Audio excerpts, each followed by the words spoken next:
不幸せという名の猫がいる不幸せという名の猫がいる Alright students, file in, find your seats. We have some serious matters at hand. This is How to Knife in Black Ops 2. I am Professor Tricks. I will be teaching you a few lessons today. Some of you are having trouble finding your way around the new knife mechanics in Black Ops 2. Or maybe you're having trouble converting your skills from Modern Warfare 3 to Black Ops 2 or from Black Ops 1 to Black Ops 2. Well, these lessons will help you adjust to the new knifing system. Let's kick it off with lesson number 1, keep moving. In Modern Warfare 3, extreme conditioning was almost non-existent, so moving around the entire map was very challenging. That is not the case in Black Ops 2. Extreme conditioning is rather good, although it's not infinite. You can run around the map and use it to your advantage fully. Now, in this situation, I'm rushing right up the middle of Hijacked. Wouldn't recommend, but I did it just for this example. Now, let's see that in slow motion. I identified an enemy that is very dangerous, moved right to cover. Since my combat axes didn't work, a teammate takes him out. I do know that there is a second enemy as well. Can I engage with him? No, I cannot. He is still too far away. Use cover. Now, you see this bouncing Betty? I duck right under it. Use the crouch. You do not have to prone under bouncing Betties fully. And as you can see, I survived that opening rush, and it was all due to movement and changing levels. Now, I must identify where to go next, where to move next, and I know that there are some enemies within this little niche here in the boat.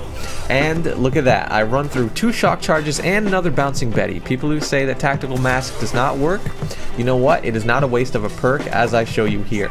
Now in slow motion, I ran through that first shock charge, the second shock charge, and the bouncing Betty. I did not get that second kill, but the bouncing Betty took out that player since he put it down himself. Now I must use my UAV constantly to figure out where to move next. I know the enemies are now spawning at the opposite side, and I move out to identify 2 very dangerous targets. Duck to the left really quickly, move as fast as you can. Use lightweight and extreme conditioning in combination, and you can move as nimbly as possible. Get 1 more kill before being taken out by the enemy who was at distance, and I had no cover. And that concluded an opening rush that was right up the middle and survived only by my movement, which you have to work on and practice at to get down perfectly. Part of Modern Warfare 3 movement was to actually utilize the enemy's movement coming towards you in order to get the kill. Well, in Black Ops 2, you can actually use your movement to get to them, and the best way to get to the enemy is by flanking. And flanking is using an unsuspecting route in order to get behind the enemy and get the kill. In this first example, I am taking a counterclockwise flank as wide as I can around the map. Now, usually really wide routes, they can get you really good flanks as they are not traversed as much by the enemy team. But this flank pulls off my first kill. Now I'm going to continue on. Look at my UAV. All of my team is on the opposite side. They are drawing attention in that direction, which is usually the way the enemies will be looking. So you can complete your flank by going in the opposite direction of your team and picking up kills, just like that. Now, one other thing that you have to be prepared for is opposition during your flank. There may be someone else trying to flank, and there may be someone else maybe posted up in a corner somewhere, so you always have to be ready. This flank is a little different. On Hijacked, I am going underneath the boat to complete this flank, and as you can see, I am looking around all corners to meet opposition during my flank. No opposition, I complete my flank, get a kill, get a second kill as he was unsuspecting, a third kill, and then a fourth one. Flank completed. Remember, use your flanks as much as you can. And remember, don't be lazy with your flank. If you have to go and take a really wide route, as long as it's safe, you should take it. I know you want to rush right at the enemy and get right up in their face with your combat axe and skewer, but if you can safely take the long route around the enemy team, you can kill up to entire teams with your flank. Now, all of this talk about movement actually means nothing if you don't know what to do when you finally get yourself to the enemy. Now, this is where people find most of their problems. Either they lunge past the enemy, or their knives are missing, or something is happening that is not connecting their knife with the enemy. Which brings me to my next advice. Stay on the attack. Be relentless. When you get up to that enemy, there is no reason why, if you slash once, that you're not going to melee again and again and again and again until you get that kill. In Modern Warfare 3, we were conditioned to slash our knife, hold, reset, and then slash again.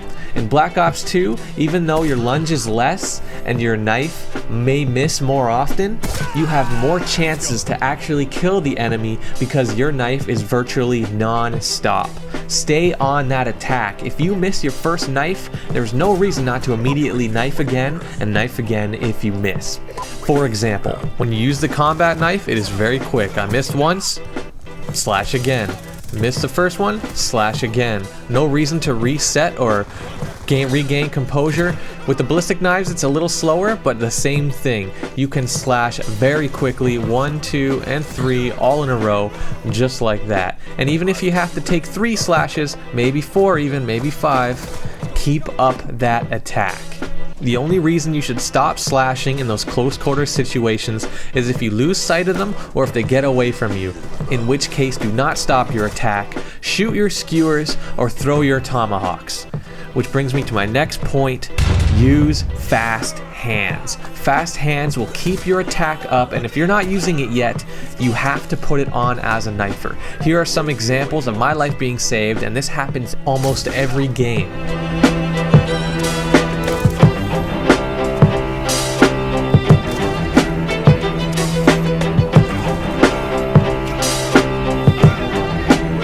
Now, the only other perk that I believe is more important than fast hands is extreme conditioning.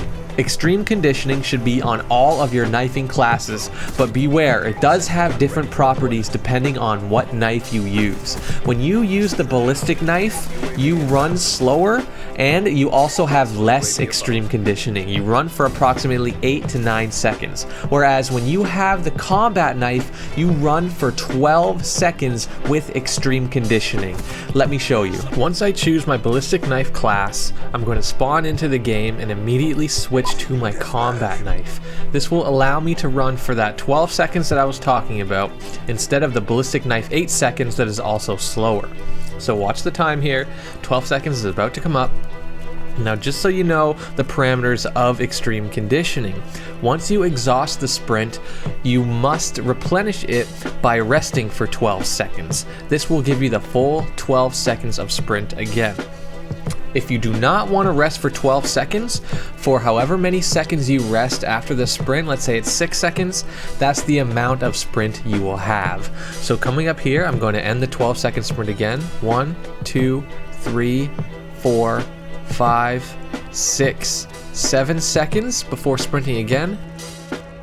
3, 4, 5, 6, 7 seconds, and then I do not have sprint any longer. Now, switching to the ballistic knives, I will show you the 8-second sprint that the ballistic knives have, and it's also slower. 1, 2, 3, 4, 5, 6, 7, 8. And your ballistic knife sprint is done. Now you have to rest that 8 seconds if you want to get that 8 seconds of sprint back. And again, you run slower with the ballistic knives, so I'd highly recommend using lightweight on your ballistic knife class. Just to emphasize how much slower you are while you're running with the ballistic knives, I'm going to switch to the combat knife mid-sprint. Keep a close ear on the pacing of the run. As you can hear, once I changed to the combat knife, I picked up the pace and was running faster. And that is with lightweight on. Imagine how slow you would be with the ballistic knives without lightweight. Now I'm going to do it the opposite way. Listen for the pacing. Switch to the ballistic knives and you run slower.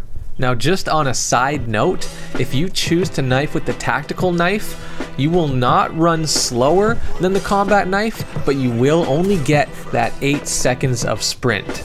Alright class, that concludes another successful lesson of how to knife in Black Ops 2. I hope that you can adjust your knifing game to all of the new challenges that knifing poses in Black Ops 2. And as always, keep those blades sharp. Peace.